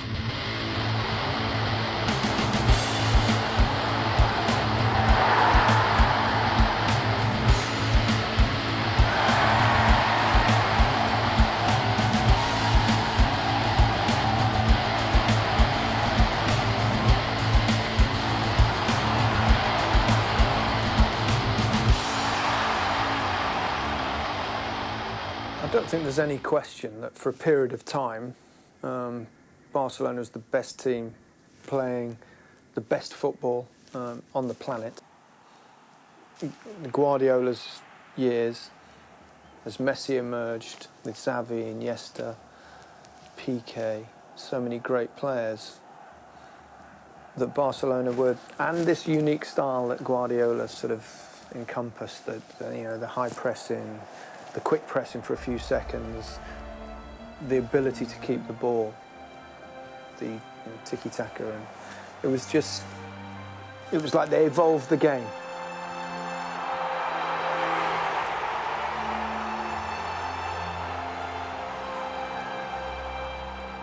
When he talks to a group of men, or women, I suppose, he's inspirational. He commands attention and he commands loyalty. Pep Guardiola unified all those qualities, and that made him exceptional. I don't think he ever pretended to be perfect. One of the things that was a strength of his, that he was on the players' back, on their shoulders, all the time. Any player you speak to will say, un poco pesado. He could get right on our backs. And that was good, and eventually it burns people out. But for that short time, Pep Guardiola was a bright burning candle.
Barca experienced a magnificent dream era. It conquered almost everything in 4 years. 14 titles, including 3 leagues, 2 King's Cups and 2 champions. A record never achieved before by anyone in the history of football. Unimaginable success, even for his teacher and precursor, Johan Cruyff. Pensa que hi va haver una persona que es deia Johan Cruyff, que va venir i va canviar una mica el mètode i la filosofia de jugar a futbol, no? Va voler ser protagonista, tenir la pilota, tenir la possessió, dominar un futbol d'atac, un futbol atractiu on la gent es veia reflexada en què realment som els dominadors del joc, i això ho venim practicant fa 20-30 anys, des que va arribar ell d'entrenador, no? The Cruyff period was special in many ways because it was the first time Barcelona had been ultimately successful in Europe.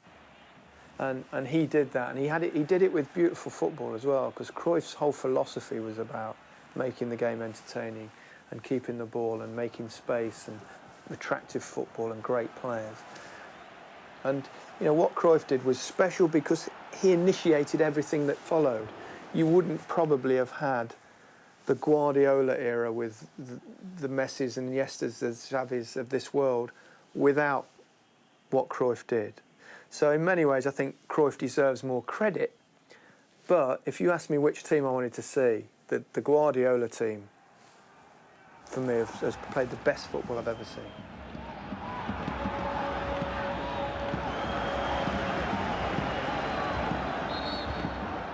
No era solo el ganar, sino cómo se hacía. Y la gente pues nos ha tenido y nos tiene muchísima admiración.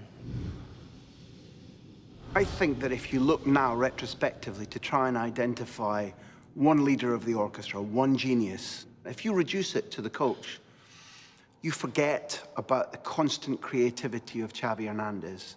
You forget that they probably, at the tip of the machine, there was a cutting-edge diamond called Leo Messi who did things individually that most of us have never seen before. But football is not only a team sport, and that's why it's so reaffirming of the human spirit. It asks disparate people of disparate ages to come together and find a common aim. La clau de l'èxit d'aquesta generació d'esportistes, que alguns es porten 2-3 anys, des de l'Iniesta, el Messi, el Cesc, fins al Jordi Alba, el Víctor Valdés, molts d'ells ja havien compartit equip amb categories inferiors, amb infantils, amb cadets. És a dir, ja es veien la cara quan tenien 13-14 anys. Ja havien passat per dificultats, ja havien passat per guanyar un campionat infantil o juvenil o un campionat de Catalunya. Llavors això uneix, això és companyerisme, això és clau. Nobody disturbed this spirit, although Real Madrid tried its best to do so. It was logical. Barca was the public's favourite. To reverse this situation, Madrid hired Jose Mourinho, an old familiar face in Barcelona.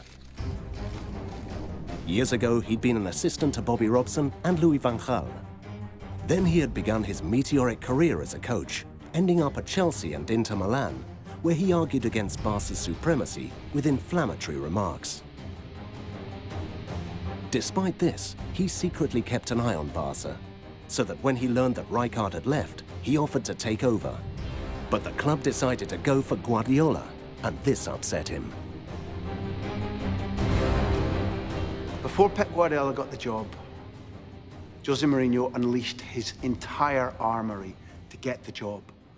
His agent, Jorge Mendes, burnt the mobile phone of Chiqui Begiristain and Ferran Soriano saying, my client needs the job, he'll change, he'll play the kind of football you want, give him the job. He wants the job, he'll be perfect for you. They went, they met him in a secret meeting in Lisbon. He gave a brilliant presentation. It was very seductive. But when they said, we'd like you to have a different character as coach of Barcelona. We'd like you to handle the media differently. We don't want to be putting out fires all the time because you've caused a fight. And he went, no. This is my way.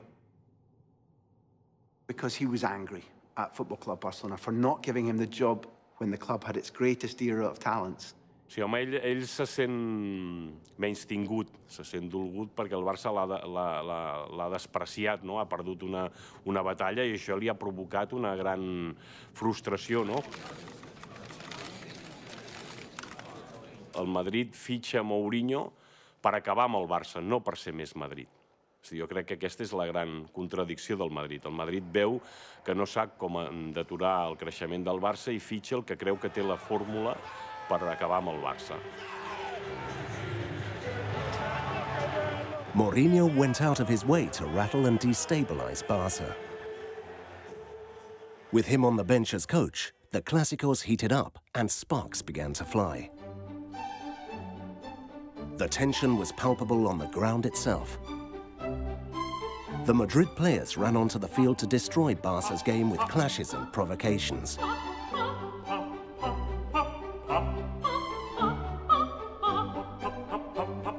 The matches became very rough, even violent.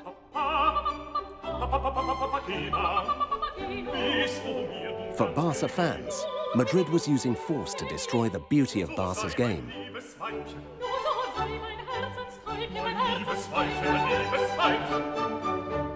For Barca fans, Guardiola was Mozart, and Mourinho the envious Salieri.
La imagen de usted buscando o metiendo el dedo en el ojo de Tito Vilanova se entra dentro de la filosofía que usted dice que está educado en el fútbol. ¿Yo?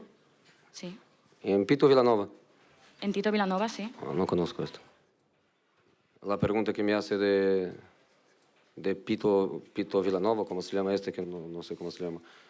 No tengo nada que comentar. El árbitro que comente, el cuarto árbitro, las cámaras de televisión, yo no tengo nada que comentar. Perquè un dia, no aquí dintre, sinó fora, es generarà una situació que no és bona. I algun dia prendrem mal. It's eternal, isn't it? I think they had Cain and Abel in the Bible. For every good guy, there has to be a bad guy. For every bad guy to half the audience, he'll look like the good guy. Sí, home, amb això del futbol al final hi ha la frase aquella que dic moltes vegades, no?, de que val més guanyar brut que perdre net. I això el futbol és així, vull dir, no, és que no, escolti, avui en dia estem en aquest món. Guanyar com sigui, no? I això és una mica així. Llavors, què passa? Avui en dia hi ha fins i tot l'entrenador que va a un partit i diu amb l'àrbit que han posat avui no podem guanyar. Tienes un planteamiento que el árbitro no te ha dejado hacer. Pam, ja la llançada. ¿M'entens? Como el señor Mourinho me ha tuteado, yo también le voy a tutear. Me ha llamado Pep, yo le voy a llamar José. No sé cuál es la cámara del señor José. Deben ser todas estas. Mañana a las 8:45 nos enfrentamos aquí en el campo. Fuera del campo, ya ha ganado. Le regalo su Champions particular fuera del campo. Se la lleve a casa y la disfrute como todas las otras. En esta sala, él es el puto jefe, el puto amo, es el que más sabe del mundo. Yo no quiero ni competir ni un instante. Tu seràs el puto amo aquí, però jo et reto al camp de futbol i reta el Madrid al camp de futbol i té la sort que, a més guanya, no? ¿Por qué? ¿Por qué expulsa a Pepe? ¿Por qué? Aleshores ve els porquès de Mourinho, perquè en un escenari teòricament ideal per Mourinho, que és el cos a cos, Guardiola també guanya. I think the contrasting styles of Guardiola and Mourinho have been one of the great fascinations of the modern era of football. They're very contradictory. They're both very successful. And, you compare one against the other, these great battles that they've had over the period of time at different clubs.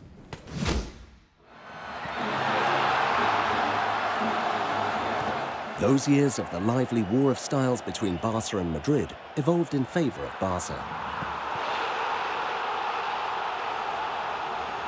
Among the classic duels of that era, Barca fans remember two in particular. The 2-6 that was played in Madrid in May 2009 and the 5-0 in Camp Nou in November 2010.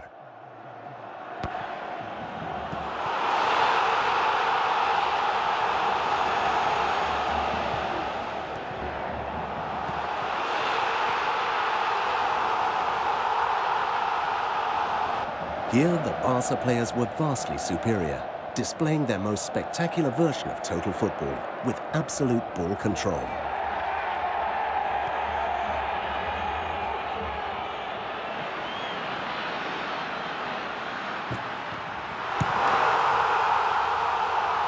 But the truth is that those games were just two more battles in a long war between two rivals that need and sportingly respect each other.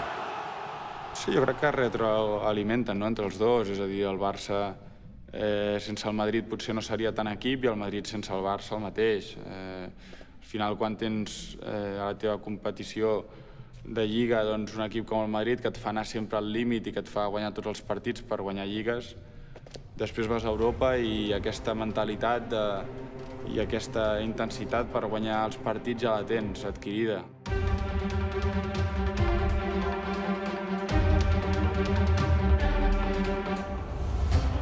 As would happen a few months later on the 28th of May 2011, in the final of the Champions Cup in Wembley against Manchester United. This was surely one of the team's best games to go down in history.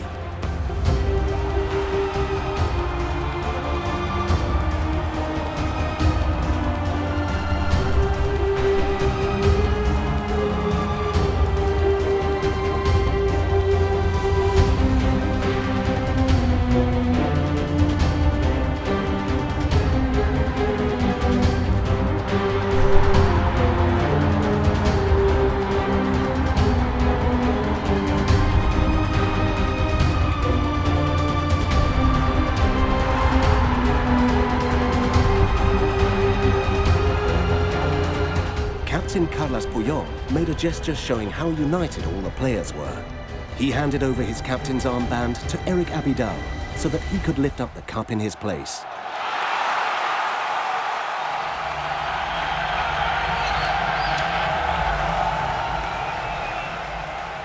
Abidal had been recovering from his first bout of liver cancer. Après le geste qu'a eu Carlos envers moi par rapport au brassard, je pense que il y avait vraiment pas de mots pour expliquer ce geste-là. Voilà, c'est des choses qu'on ne voit pas tous les jours dans le sport collectif. Maintenant, voilà, c'est ce qui représente le Barça, que c'est plus qu'un club, c'est plus qu'une famille.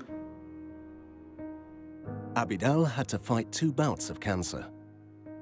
He seemed to have overcome the first well, but then a second stronger bout appeared, forcing him to accept his cousin's liver in a transplant to save his life. Glory cannot hide player fragility, exposed as they are to illness or injury throughout their careers. J'ai démontré que j'étais un battant, et c'est ce qui m'a permis justement d'avoir la force pour, encore une fois, essayer de sortir de ce calvaire. Mais bon, voilà, comme je l'ai dit, l'important, ça reste de se battre, peu importe ce qui arrive dans la vie, il faut jamais lâcher. On a des opportunités, il faut pouvoir les saisir, que ce soit dans le bon sens ou dans le mauvais. Et voilà, c'est comme ça qu'elle est la vie et pas autrement.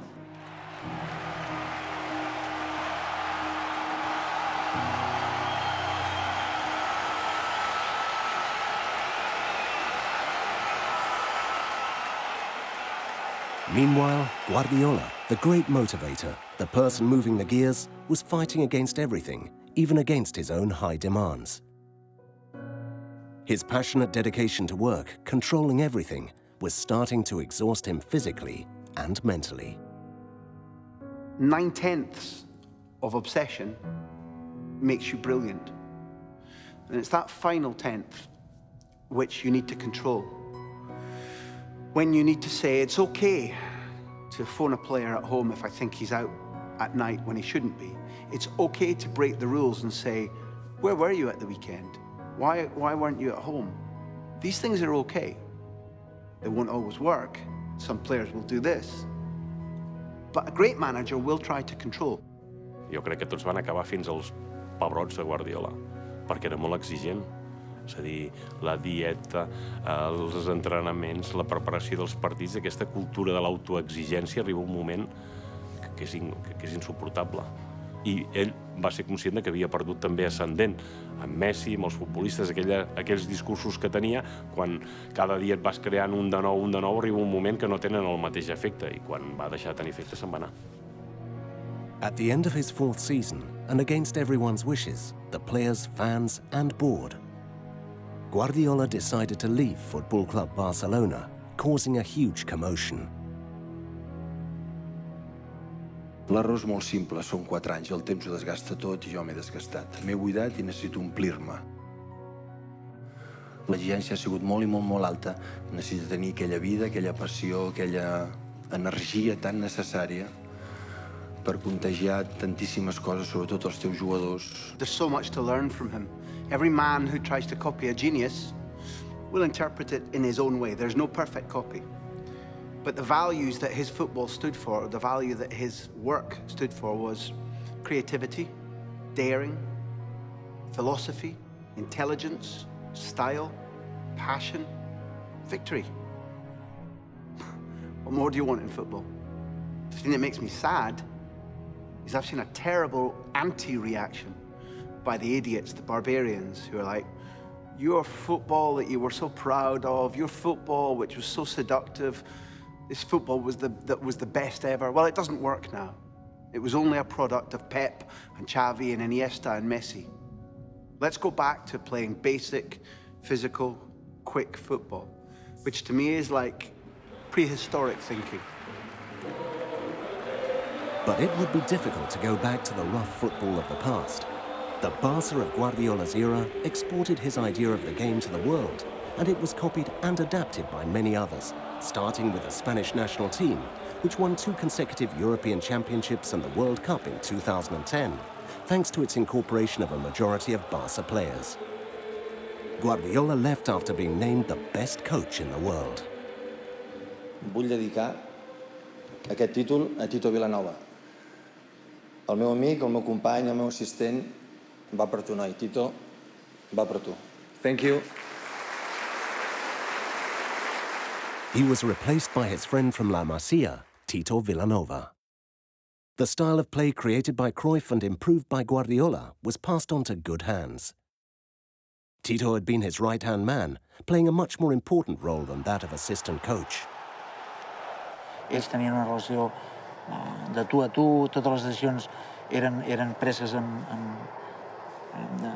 de mutu acord i, per tant, no existia aquesta posició de primer i segon, no? Era un entrenador, un segon entrenador, diguem-ne, típic, no?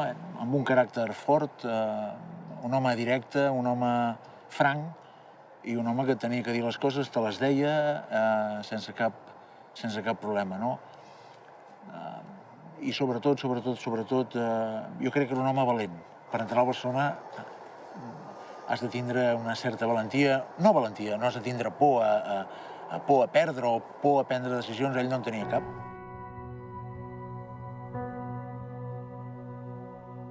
Tito accepted the challenge to succeed Guardiola. It converted his greatest dream into reality. He did it magnificently well, leading the team to a record 100 points in the Spanish league.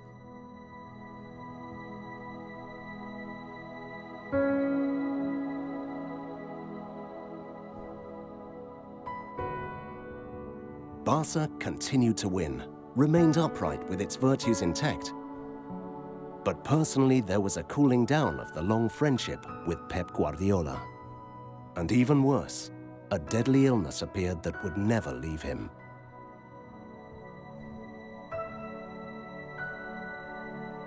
Cancer is always a dramatic metaphor of defeat, the end of a dream.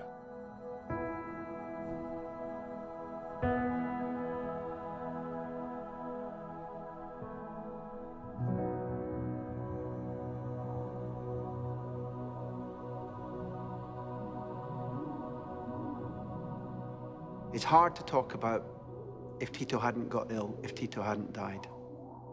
However, I think Tito Vilanova was, rather than the perfect successor to Pep Guardiola, he was perfect for Barcelona. Tito Vilanova and Pep Guardiola were not alike in almost any way. Their love of football, their shared philosophy of football, their friendship, that made them alike. Their personalities, their appetites, their visions about their lives, very, very different, I think. And what that made Tito Vilanova uniquely equipped to do was to help change Barcelona after Pep Guardiola left. Tito Vilanova would have managed change, would have been healthier for Football Club Barcelona, would have been healthier for the Cantera, but he's been a great loss to Football Club Barcelona, a great loss. It was said that Tito's death ended a cycle. But let us not fool ourselves, for the sun rises and sets every day. A cycle ends and another begins. And it all forms part of a continuum, an evolution from that first sun. The first rose with Gamper, a passionate sports fan, a true dreamer. But then others followed in his path who would shine even more.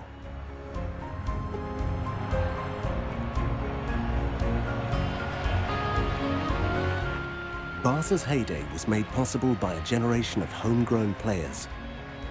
By Xavi, Messi, Iniesta, Busquets, and Piqué, with the addition of other foreign players such as Rakitic, Neymar, and Suarez, as well as another coach whose heart beats Barca, Luis Enrique, who also believes in playing creative, daring football. Superar Valenciaga, de moment ho aconsegueix. Li surt el tall, Beñat també se'n surt. Continua Messi, gran jugada, continua Messi. Entra dins d'àrea, encara Messi, encara Messi!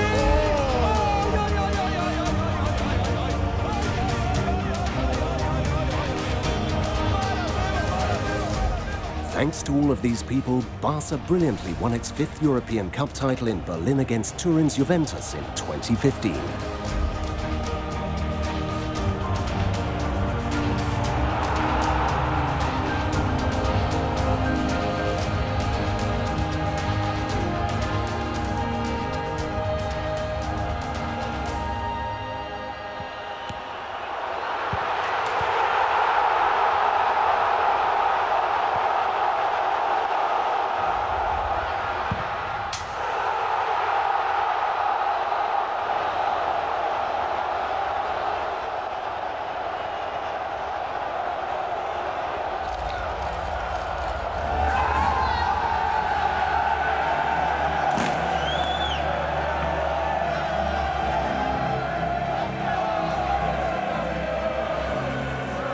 few days earlier, it had also won its 27th King's Cup and 23rd Spanish League title.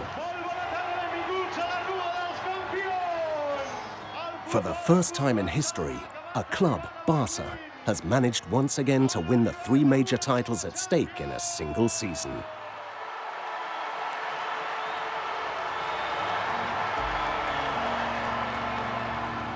Football Club Barcelona has dominated world football in recent years and has triggered the dreams of millions of athletes and fans throughout the planet. The reason Barcelona is what it is not because of Cruyff, not because of Guardiola, not because of Messi, not because of Neymar, not because of the players in the past, but it's about the club. And it's about the feelings within a club, not only to play winning football, but to play attractive football. It has an ethos. It's a very special place, a very special stadium. It's one of the great clubs of the world, and it always will be. It's just been a beautiful bonus that over the last 20 years it's enjoyed massive success and brought in great coaches with wonderful players that have been a gift to the eye to watch. But it's the heart of the club that's important. It's about the supporters, Los Culés. It's about the people that live for Barcelona Football Club.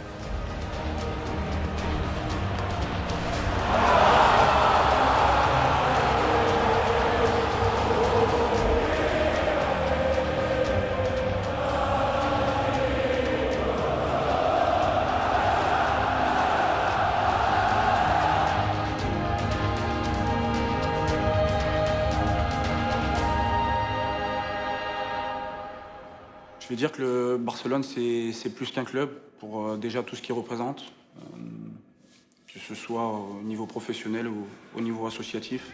Le club essaie de s'implanter partout dans le monde pour essayer justement de laisser une signature, la manière de voir les choses, la manière d'éduquer, la manière de jouer au football. Voilà, essayer de mettre un peu de Catalogne, un peu de partout dans le monde pour que les gens puissent sentir aussi de l'extérieur comment ça se passe ici. C'est simplement pour ça que le Barça est grand et restera plus qu'un club.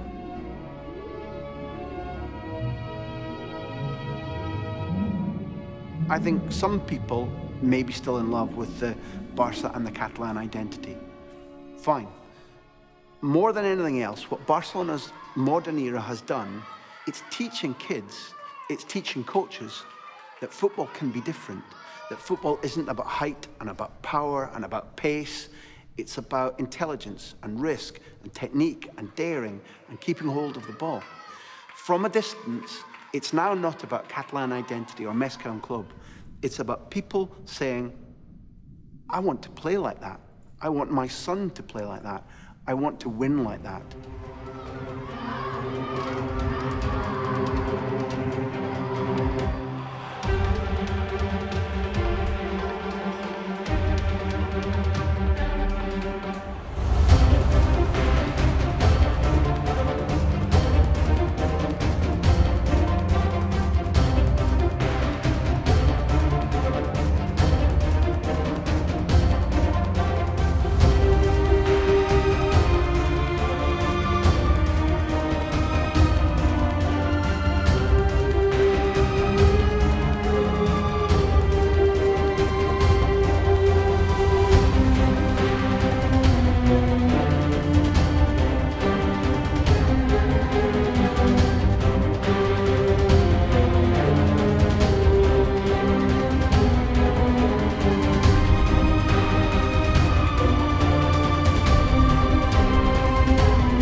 Es algo impresionante, algo hermoso poder vivir lo que me toca vivir, estar dentro de una cancha y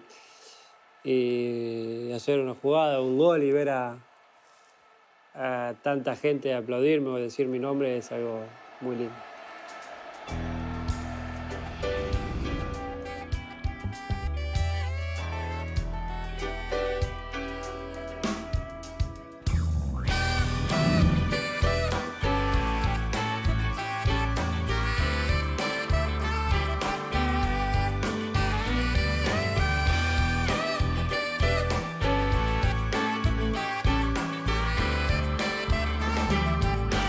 Si em dius adeu, vull que el dia sigui net i clar,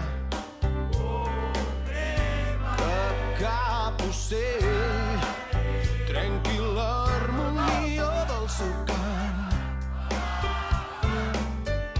que tingui sort. En tinc vàries, tinc la de Roma, tinc la de la final de la Copa del Món, tinc la de Londres, la Copa del Rei del Calderón també, tinc vàries.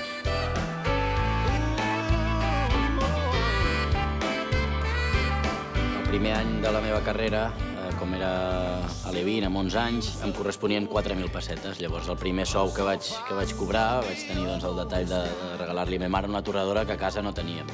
I així robar temps al temps d'un rellotge aturat.